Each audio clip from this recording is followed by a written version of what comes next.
Orang yang paling rugi pernah hidup di atas dunia, pernah berjalan di atas dunia, pernah diberikan nyawa di atas dunia, tapi tak pernah mengajak orang ke jalan Allah Subhanahu wa ta'ala.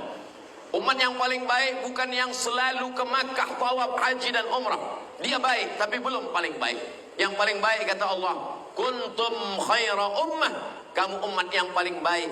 Ta'muruna bil ma'ruf, mengajak kepada berbuat baik. Wa tanhauna 'anil munkar, melarang dari perbuatan mungkar. Wa tu'minuna billah, beriman kepada Allah Subhanahu wa ta'ala. 3 asas menjadi baik dalam Islam. Yang pertama, ta'muruna bil ma'ruf, mengajak kepada kebaikan-kebaikan. Malam ini mengajak kebaikan dalam bentuk tazkirah, tapi ada mengajak kebaikan tidak dengan tazkirah, tidak bersuara, tapi setiap hari pergi ke masjid, sholat berjamaah.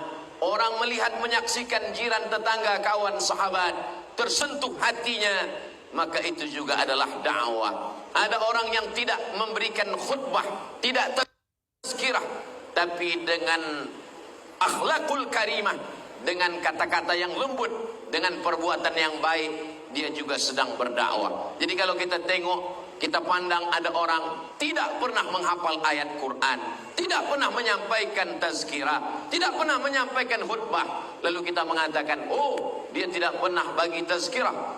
Sesungguhnya dia bukan tidak tazkirah, tapi tazkirahnya adalah dengan perbuatan. Mana yang lebih menyentuh ke dalam hati?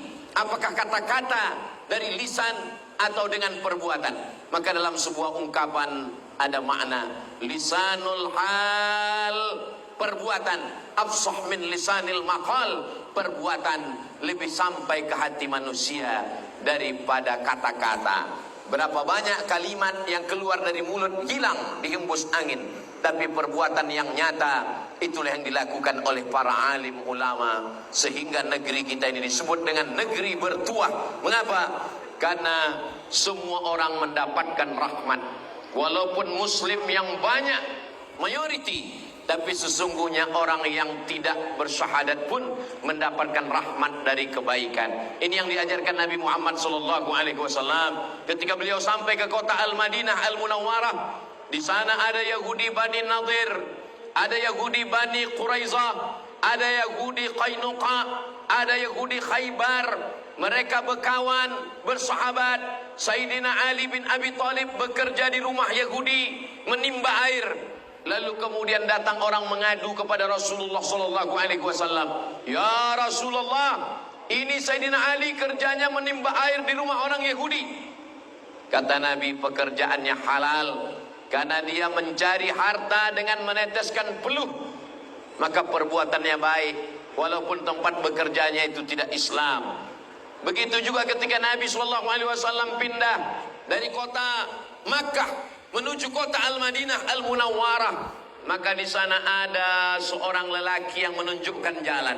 Nabi tidak dapat berjalan di tempat yang biasa, karena bila dia berjalan di tempat yang biasa, dia akan dihadang, dia akan ditangkap oleh orang musyrik.